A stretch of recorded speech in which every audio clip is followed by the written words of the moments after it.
Welcome back for part 2 and the finale of What If Padme Was a Sith Lord. If you haven't seen part 1, I recommend you watch that first before watching this video. The link will be in the description below. Docking by the side of the facility's entrance, the two clones guarding the door looked confused. For the Senator of Naboo to be on Kamino was odd to say the least. Allowing her through, Padme places her hood above her head, making her way to the Kaminoan Prime Minister Lama Su. Lama Su immediately recognises Padme and respectfully bowed to the Senator. Walking through the complex, Lama Su guided Padme towards the centre of the facility. Using several bouts of forced persuasion, Padme was able to convince the Kaminoan to alter the contingency orders to her own, effectively mitigating Palpatine's greatest asset.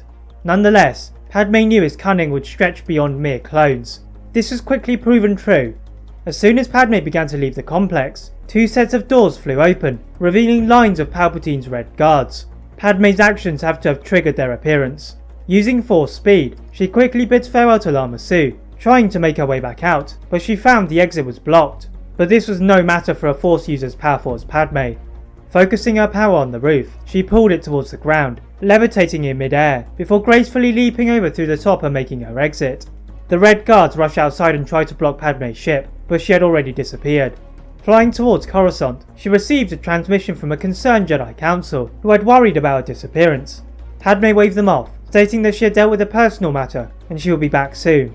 Eventually descending through the skies of Coruscant, rather than go back to her apartment, Padme decided to hover by Palpatine's office, observing his behaviour. She could sense his concern, and appeared to be speaking to a hologram of General Grievous. Padme could not hide her smugness of being one step ahead of the Sith Lord, and zoomed off to her apartment where she had told Anakin and Ahsoka to wait her arrival. However, Padme soon sensed something was wrong. Ahsoka lay on the floor unconscious, and Anakin was nowhere to be found. Reviving Ahsoka, she coughed and spluttered to meet the face of Padme.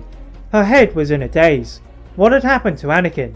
Padme dashed out, and Ahsoka followed suit, force pulling her lightsabers to her hands. Leaping out of the building, Ahsoka's astonished at Padme's speed, despite Anakin telling her of Padme's abilities, as she desperately tried to keep up. Using her blade to cut through Palpatine's window, she saw Anakin by the side of Palpatine, looking conflicted. At the sight of Padme, Anakin stood up and ignited his blade. Palpatine was furious. Anakin was destined to be his apprentice. What Plagueis had said was wrong. Summoning his blades from his cloak and dwarty statues, Palpatine attacked Padme out of anger for changing Anakin's path. Padme ignited her own blade, protecting Ahsoka, whose skills were not yet up to scratch with those of the other combatants. Soon getting into a rhythm, Padme and Palpatine glided throughout the office, almost as if not wanting to win. Anakin and Ahsoka observed the fight, looking confused. Padme had finally had enough of Palpatine, and cornered him by his desk, waiting for Anakin to do something. However, Palpatine thought he had another trick up his sleeve, and created some separation through a force push to execute Order 66. To his surprise, nothing happened, as his commander stood motionless in the hologram.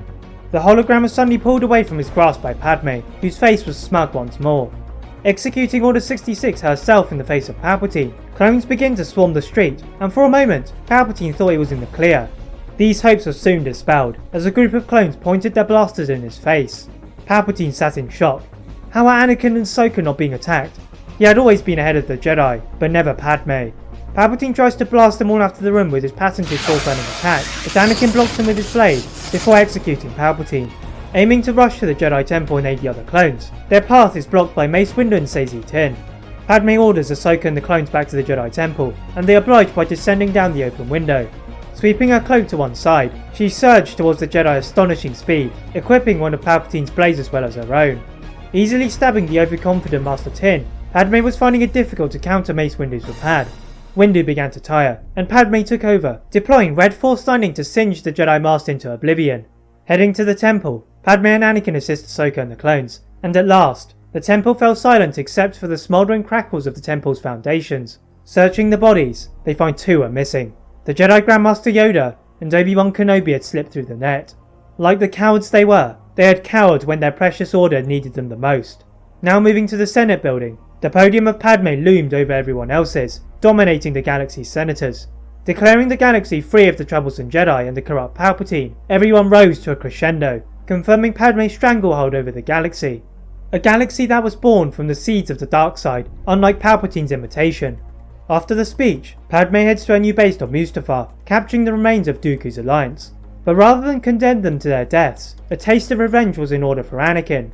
Like the slave he had been on Tatooine, he took great pride and sadistic pleasure in watching the formerly powerful Separatists building their new fortress. Standing side by side, Padme and Anakin would rule their new empire as Empress and Emperor, with Ahsoka serving under their tutelage. That is until the Jedi would try to strike again. That is it for What If Padme Was a Sith Lord. If you enjoyed this, please like this video, and if you're new to this channel and my other channel, subscribe for more tips.